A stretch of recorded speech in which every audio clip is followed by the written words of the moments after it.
Salut tout le monde, je vous retrouve enfin pour une nouvelle vidéo après quelques semaines d'absence. Malheureusement, j'aurais vraiment pas pu vous en présenter une avant, mais voilà, je suis de retour et avec une très jolie pile de livres à découvrir.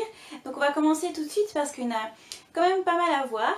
Alors, je vais commencer par les réceptions des partenariats. Voilà, donc c'est principalement de la VF, comme vous le savez. Et on commence avec Nil, tome 3, La colère de Nil de Lynn Matson, que j'ai déjà lu, même dévoré, et que j'ai adoré. Donc aux éditions Pocket Jeunesse, voilà, la trilogie est enfin au complet. Et je peux vous assurer que c'est de la bombe. Enfin, personnellement, j'ai vraiment un coup de cœur pour cette série très originale. Alors c'est vrai que le tome 3 j'en attendais un tout petit peu plus, mais je suis très satisfaite de la fin. Donc si vous ne connaissez pas encore Nil, eh bien je vous conseille grandement de vous y intéresser parce que ça vaut sacrément le détour. Mon avis est sur le blog, donc n'hésitez pas à aller le lire si ça vous intéresse. Alors ensuite, j'ai reçu de la part de Michel Lafon, et ce roman est tout juste sorti, c'est Ce que je n'oserais jamais te dire de Bruno Combes. Voilà. Alors j'avais beaucoup aimé son premier roman Seulement si tu en as envie, que j'ai lu l'année dernière. Et je suis ravie de pouvoir retrouver la plume de cet auteur que je trouve très poétique. Alors si ce roman se calque un petit peu sur son précédent, je pense que cette histoire va beaucoup me plaire parce que voilà, ça parle de la vie et de tout ce qui gravite dedans. Voilà, c'est très poétique, c'est très romantique aussi. Il y a beaucoup de messages qui passent en général. Enfin, en tout cas, si je me base sur le premier roman de l'auteur, et je suis sûre en fait que celui-ci ça va être pareil. Voilà, je vois déjà qu'il y a des petits prologues à chaque chapitre, comme le livre précédent, donc je pense que je vais beaucoup aimer. Ce sera une de mes prochaines lectures, donc je vous en reparle très vite sur le blog. Alors, de la part de Ophel Édition, j'ai été grandement gâtée. Il faut dire aussi que j'ai pas mal de retard et je m'en excuse. J'ai reçu Danmachi tome 3 et j'ai pas encore lu le tome 2, donc tout va bien.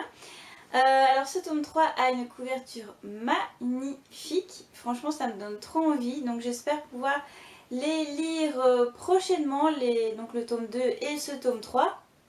J'avais bien aimé le premier, c'était une bonne surprise, donc j'espère que cette suite sera à la hauteur. Alors toujours chez Ophel, j'ai reçu aussi Spice and Wolf tome 4, et là encore j'ai beaucoup de retard dans cette série parce que j'ai pas encore lu le tome 3, donc tout va bien. Voilà encore une fois très jolie couverture pour ce tome 4. J'avais beaucoup aimé les deux premiers, donc j'espère encore une fois que cette suite me plaira. J'aime toujours autant comment sont faits les light novels avec ces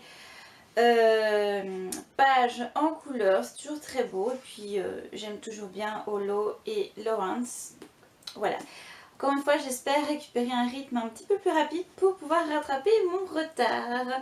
Et enfin, toujours chez Ophel, avec ma lecture actuelle que je savoure vraiment en lisant très lentement, c'est évidemment Sao tome 5 avec le projet Alicization. C'est le fameux arc inédit. Alors, quand je dis inédit, c'est-à-dire que à part au Japon, personne ne l'a encore lu, ni encore moins vu, puisque jusqu'à présent, on avait pu voir également en anime les premiers light novels adaptés. Ici, ça n'est pas le cas, donc c'est totalement inédit. Alors moi, je vous cache pas que quand j'ai découvert SAO avec le premier tome, alors je m'y perds un peu, c'est déjà 2 ans, je me suis spoilée à fond sur la suite parce que je voulais absolument savoir comment ça allait un petit peu se dérouler. Donc Je connais un peu l'histoire dans les grandes lignes et je pense effectivement que cet arc va être grandiose. En tout cas, j'en suis à une bonne moitié et franchement, je me régale. C'est très bien pensé. Enfin, franchement, je vous en reparlerai dans un update lecture prochainement.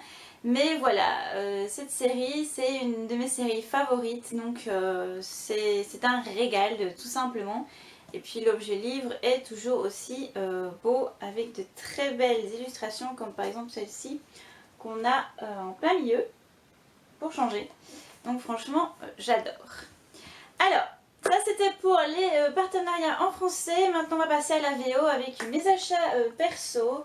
Bon, je me suis fait un petit peu plaisir en ce début d'année 2017. C'est vrai que je n'étais pas beaucoup acheté de livres en 2016. Et là il y a eu des très bonnes sorties et aussi des achats qui n'étaient pas prévus. Mais à cause des coups de cœur, voilà, j'ai pas hésité. Donc dans un email mailbox en photo, je vous avais présenté Trust Witch de Suzanne Dennard. Voilà, qui a été un très très gros coup de cœur. C'est une série en 4 tomes qui n'est pas disponible en français pour le moment. Donc c'est de la fantasy, comme vous connaissez, j'adore ça. Et j'avais adoré ce premier tome. Donc je n'ai pas résisté. Et bah oui, j'ai craqué. Pourtant j'ai essayé de tenir un petit peu. Mais j'ai craqué pour Winwitch qui est la suite donc, de ce premier tome. Voilà, avec le personnage masculin principal, qui est fort mis en avant d'ailleurs dans ce livre que j'ai déjà commencé. Bon, moi j'ai lu plein de livres en même temps pour le moment. Voilà, donc là encore je prends mon temps parce qu'il paraît que ce second tome est excellent. Et bon, bah, comme il faut attendre l'année prochaine pour avoir la suite, bah, j'essaie de me freiner un petit peu pour le lire. La couverture est magnifique, le hardback est superbe aussi. Donc là encore, une série que je vous conseille déjà, même si j'ai pas lu ce tome 2, mais le tome 1 était déjà suffisant pour vous dire que c'est à lire si vous aimez la fantasy young adulte. Dans un autre style et que je n'ai pas encore lu, il s'agit de Empress of a Thousand Skies de Rhoda Belleza. Voilà, que j'ai reçu il y a quelques jours. Alors pour la petite histoire, franchement merci Book Depository, mais j'avais précommandé il y a quelques mois la version paperback. Voilà, et au moment de la sortie du livre, donc début février, j'ai remarqué que le paperback était plus dispo. La maison d'édition l'avait retiré. Et donc le site Book Depository m'a très gentiment envoyé le hardback à la place, sans frais supplémentaires. Donc franchement, c'était tout bénef. Je suis très contente parce que ce hardback est très très beau. Franchement, niveau couverture, moi j'aime beaucoup. Il faut le voir, mais on voit donc l'impératrice ici dans la lune. C'est très original. Par contre, au niveau du livre, je m'attendais à quelque chose d'un peu plus épais. Donc le livre est non seulement très petit, quand vous le voyez avec voilà, Winwitch à côté, et là il n'est pas très épais. Donc je pense que ce sera une lecture assez rapide. Je ne vous cache pas qu'au départ j'étais très emballée, et puis finalement il y a eu pas mal de reviews sur Goodreads qui font que la note a vachement baissé, donc j'ai une petite appréhension, mais on verra bien. J'espère le lire courant du mois de mars, si pas ce sera avril. Et enfin, le meilleur pour la fin, bien que il y a un petit détail qui me chiffonne, vous allez comprendre pourquoi. Je me suis donc offert Caraval de Stephanie Garber, donc en hardback UK.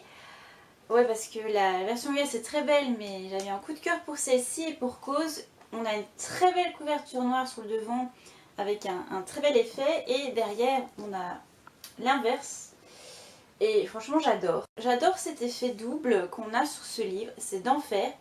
Malheureusement, ce qui me chiffonne, c'est que j'ai reçu le hardback déchiré. Voilà. Voilà, une grosse déchirure dans la couverture. Honnêtement, je déteste ça. Malheureusement, Book Depository ne m'a pas envoyé de nouvelles copies comme je l'avais demandé. Par contre, ils m'ont remboursé le livre. Soit, j'ai toujours quand même mon livre abîmé, donc c'est dommage.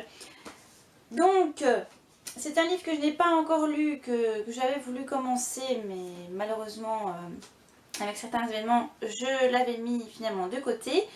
Mais je pense qu'à la lecture, je retirerai donc la jaquette. Et heureusement qu'avec cette édition, c'est pour ça que je l'avais prise à la base, on a un très beau hardback en dessous. Je vais vous montrer ça. Voilà, avec différents dessins dessus.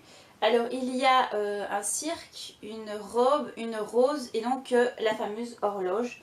Et donc moi j'ai reçu l'horloge.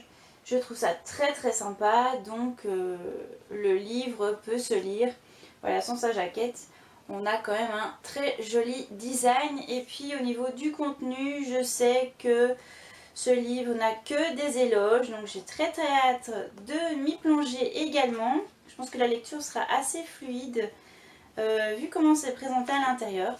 Donc voilà, c'était une des sorties que j'attendais le plus en ce début 2017. Donc je vous assure que je râle beaucoup pour ce hardback déchiré. Peut-être qu'à l'occasion, si j'ai des sous en trop un jour, je me rachèterai une autre édition. Voilà, je pense que tout amateur, tout lover de livres me comprendra.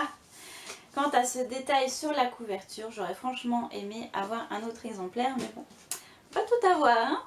Donc voilà pour cette IMM. Des jolies réceptions, comme vous voyez, j'ai pas mal de choses à lire aussi bien en français qu'en anglais. N'hésitez pas évidemment à me dire ce que vous pensez de ces livres, si vous les avez aussi, si vous comptez les lire, si vous les avez lus.